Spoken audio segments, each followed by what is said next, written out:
Here's our next problem.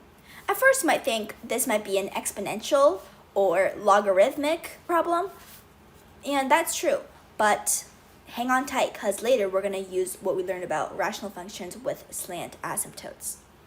Here we see three things that are equal to each other. We can try to represent all of these three things using one variable. So let's take y. It's in the middle. Y would be equal to log base 8 of 6 to the power of x. This could also be log base 8, and the argument is 9z. And x can be equal to log base 8 of 6. And so y, if we rewrite this, we can bring the exponent of the argument down into the front to become the coefficient. Same with the second expression. So now let's represent this expression we're trying to find, the minimum value of it. It would be expressed as 6 divided by x. X is now equal to y over log base 8 to 6 minus 3 divided by z plus 8y.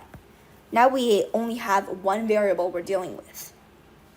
So because we have the same base, log base 8, for the two logarithms in the top, we can combine these two logarithms using some logarithm properties. So we're left with 8y plus 2 over y. And this is the same value as the expression we're trying to find here. So now what would be the minimum value of this expression? Well, first, our variable y is positive because the problem gave us that, which means the minimum value will be equal to the square root of b over a, comma, 2 times the square root of ab.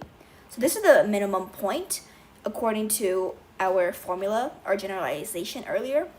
In this case, b would be equal to 2 and a would be equal to 8.